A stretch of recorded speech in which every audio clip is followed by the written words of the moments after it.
प्रिय मित्रों, जय श्री कृष्ण। दिव्य प्रेम रसधारा के इस दिव्य एपिसोड पर मैं आचार्य डॉक्टर विष्णु कुमार मिश्रा आपका बहुत बहुत स्वागत करता हूं, आपका बहुत बहुत अभिनंदन करता हूं। भाग्योदय कब होगा इसके विशिष्ट श्रृंखला पर मैंने पिछले वीडियो पर मेष लग्न से लेकर के मकर लग्न के जातकों को बताया उनका भाग्योदय कब होगा। आज जो क्रम है, आज जो बारी है, आज जो मैं चर्चा करने वाला हूं वो चर्चा करूंगा कि कुंभ लग्न के जातकों का भाग्योदय कब होगा, कब उनके किस्मत के सितारे उनको सफलता के शिखर का स्पर्श कराएंगे। पर मैं विषय क्रम में आगे बढ़ूं उससे पहले आपसे आग्रह, अगर आपने अभी तक हमारे इस चैनल को सब्सक्राइब नहीं किया है तो प्लीज चैनल को सब्सक्राइब करें, साथ ही नोटिफिकेशन बेल को भी प्रेस कर लें। यह 11 नंबर से शुरू होने वाली जो जन्म कुंडली है यह कुंभ लग्न की जन्म कुंडली है और कुंभ लग्न के स्वामी जो होते हैं वो शनिदेव है। लग्न शनि है, जबकि जन्म कुंडली के भाग्य भाव के स्वामी भाव नवम भाव जहां पर तुला राशि बनी हुई है तो भाग्य भाव के स्वामी शुक्र देव हैं। शास्त्रों में ऐसा कहा गया है कि अगर भाग्य शुक्र है तो शुक्र जीवन के 25 वर्ष में भाग्योदय करा देते हैं, पर 25 वर्ष में कुंभ लग्न के सभी जातकों का भाग्योदय हो यह आवश्यक नहीं है। इसके लिए महत्वपूर्ण है कि जन्म कुंडली में शुक्र की पोजीशन क्या है, शुक्र किस कंडीशन में है। अगर शुक्र बलवान है, शुक्र की पोजीशन अच्छी है, शुभ ग्रहों का प्रभाव है तो निश्चित रूप से 25 वर्ष में ऐसे जातकों का भाग्योदय हो जाएगा। किंतु कुंभ लग्न के दुनिया में करोड़ों लोग हैं, करोड़ों जातक हैं, सबकी जन्म कुंडली में ग्रह दशाओं की स्थितियां अलग अलग हैं।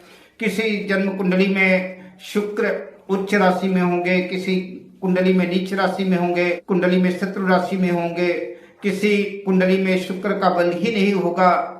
तो इस तरह से शुक्र की पोजीशन के ऊपर निर्भर करता है कि भाग्य शुक्र आपकी जन्म कुंडली में उनकी एक्चुअल पोजीशन क्या है, उसी के अनुसार जो है भाग्योदय की स्थिति का पता चलेगा और यह सब कुछ स्थिति कुंडली का यह नवम भाव बतलाएगा। आइए कुछ भाग्योदय कारक कुछ ग्रह स्थितियों का वर्णन कर लेते हैं जिन्हें आप अपनी जन्म कुंडली से मिलान करके सहजता से जान सकते हैं कि आपके भाग्य की कंडीशन क्या है, आपका भाग्योदय कब होगा और भाग्य का साथ मिलेगा कि नहीं मिलेगा, आप सहजता से जान सकते हैं। कुंभ लग्न के जिन जातकों की जन्म कुंडली में लग्न शनि और भाग्य शुक्र की युति लग्न भाव में, भाग्य भाव में, दशम भाव में, केंद्र या त्रिकोण भाव में कहीं भी हो, या कि लग्न शनि और भाग्य शुक्र का राशि परिवर्तन हो।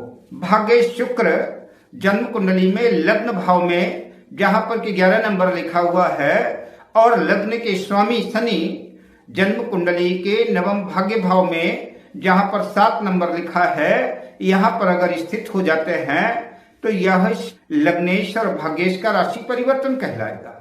अथवा कि जन्म कुंडली में लग्न शनि लग्न में ही स्थित हो जहां पर 11 नंबर लिखा है, तो अगर शनि वहां पर स्थित होते हैं तो जन्म कुंडली में सस नामक पंच महापुरुष राजयोग बनेगा और भाग्य शुक्र जन्म कुंडली के इसी नवम भाग्य भाव में स्थित हो 7 नंबर पर तुला राशि पर, जो कि शुक्र की मूल त्रिकोण राशि है। अथवा कि भाग्य शुक्र जन्म कुंडली के तृतीय भाव पर अगर वहां भी शुक्र स्थित हो जाते हैं और उनकी सीधी दृष्टि जो है जन्म कुंडली के भाग्य भाव पर जाएगी, तो हमने शनि और शुक्र की जिन स्थितियों का वर्णन आपके सामने किया है इनमें से अगर कोई भी स्थिति आपकी जन्म कुंडली में बनी हुई है तो निस्संदेह आपका भाग्य नित्य निरंतर साथ देगा और आपको प्रत्येक कार्य में सफलता मिलेगी। आप मिट्टी को भी स्पर्श करेंगे तो भाग्यवश मिट्टी भी जो है सुवर्ण में तब्दील हो जाएगी, सोना बन जाएगी। आपके प्रत्येक बिगड़े हुए कार्य बन जाएंगे। कठिनाइयां आने से पहले भाग्य जो है आपके सारे कारोबार को संभाल लेगा और भाग्यवश आपके काम बनते चले जाएंगे। आपके थोड़े से प्रयास से बड़े से बड़े कार्य सहज में ही संभव हो जाएंगे। अगर आपकी जन्म कुंडली में दशम भाव के स्वामी मंगल और नवम भाग्य भाव के स्वामी शुक्र दोनों की युति जन्म कुंडली के दशम भाव में है या कि नवम भाव में है या कि केंद्रीय त्रिकोण भाव के किसी भी भाव में शुक्र और मंगल की युति बनती है, तो यह सर्वश्रेष्ठ केंद्र त्रिकोण राजयोग बनेगा। जिनकी भी जन्म कुंडली में यह केंद्र त्रिकोण राजयोग बनता है वह निस्संदेह अत्यंत सौभाग्यशाली व्यक्ति होते हैं और उनको प्रत्येक कार्य में सफलता मिलती है। ऐसे जातक जीवन में बड़ी उन्नति करते हैं, उनकी बड़ी तरक्की होती है, जीवन के प्रत्येक क्षेत्र में सफल होते हैं। या कि तो फिर दशमेश और नवमेश का राशि परिवर्तन हो जाए। भाग्येश नवमेश शुक्र जन्म कुंडली के दशम भाव पर, जहाँ पर 8 नंबर लिखा हुआ है वृश्चिक राशि में, और दशम भाव के स्वामी वृश्चिक राशि के स्वामी मंगल जन्म कुंडली के नवम भाग्य भाव में स्थित हो जाए, जहाँ पर 7 नंबर लिखा है, तो यह दशमेश और नवमेश कर्मेश भाग्येश का राशि परिवर्तन हो जाएगा। यह भी सर्वोत्तम भाग्यकारक की स्थिति बनेगी। यह भी सर्वश्रेष्ठ केंद्र त्रिकोण राजयोग बनेगा। अथवा कि दशम भाव का स्वामी मंगल वृश्चिक राशि दशम भाव में ही स्थित हो और भाग्य भाव का स्वामी शुक्र भाग्य भाव में ही स्थित हो, तो भी यह सर्वोत्तम भाग्योदय कारक की स्थिति बनेगी। अब आइए मैं ऐसे एक महत्वपूर्ण बिंदु पर चर्चा कर रहा हूँ। यह योग बड़ा दुर्लभ है। अगर आपकी जन्म कुंडली में ऐसा योग बना हुआ है, लग्न शनि लग्न में स्थित हो, तो सस नामक पंच महापुरुष राजयोग बनाएंगे और दशमेश मंगल अपनी वृश्चिक राशि दशम भाव में ही स्थित हो तो मंगल रुचक योग बनाएंगे और जन्म कुंडली के भाग्य भाव में भाग्य शुक्र भाग्य भाव में ही स्थित हो तो यह सिंहासन योग बनेगा। जिनकी भी जन्म कुंडली में यह योग बनता है, यह अत्यंत भाग्यशाली सौभाग्यशाली व्यक्तित्व होते हैं। अथवा कि लग्न शनि दशमेश मंगल और भाग्य शुक्र इन तीनों की युति जन्म कुंडली के लग्न भाव में, जन्म कुंडली के दशम भाव में, जन्म कुंडली के भाग्य भाव में या कि केंद्रीय त्रिकोण भाव में कहीं भी शनि मंगल और शुक्र की युति है, तो जन्म कुंडली में यह सिंहासन योग माना जाएगा।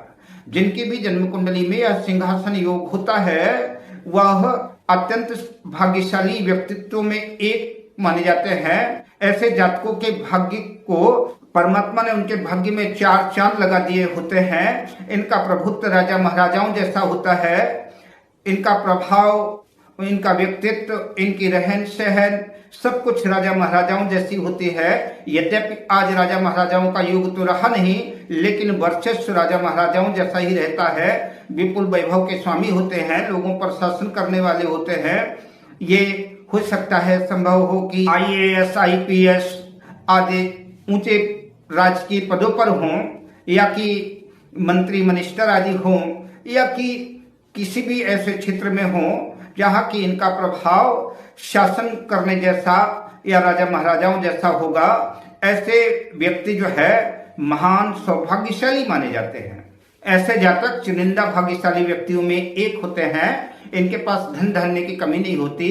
विपुल वैभव के स्वामी तो होते ही हैं। इनकी यश कीर्ति बड़ी दूर दूर तक फैलती है। इन दौलत शोहरत के धनी होते हैं। कोठी कार बंगला सब कुछ होता है। इनके पास किसी चीज का अभाव नहीं होता। जिनकी भी जन्म कुंडली में सिंहासन योग होता है।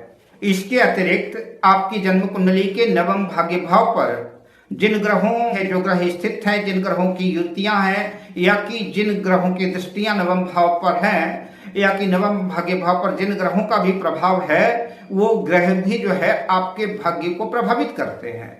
अगर शुभ ग्रह आपके भाग्य भाव को देख रहे हैं, शुभ ग्रह आपके भाग्य को प्रभावित कर रहे हैं, तो भाग्य आपका अच्छा काम करेगा। और अगर क्रूर ग्रह, पाप ग्रह, शत्रु ग्रह, नीच ग्रह आदि की दृष्टियां हैं तो निस्संदेह जो है, तो ऐसी कंडीशन में निश्चित रूप से आपको आपके भाग्य का बहुत ज्यादा साथ या सपोर्ट नहीं मिल पाएगा। इसी तरह से अगर जन्म कुंडली में लग्न शनि और भाग्य शुक्र निर्बल हैं, कमजोर हैं, तब भी आपको भाग्य का बहुत ज्यादा साथ नहीं मिल पाएगा। अब मैं आपसे लेता हूं विदा, शुभकामनाओं के साथ। जय श्री कृष्ण।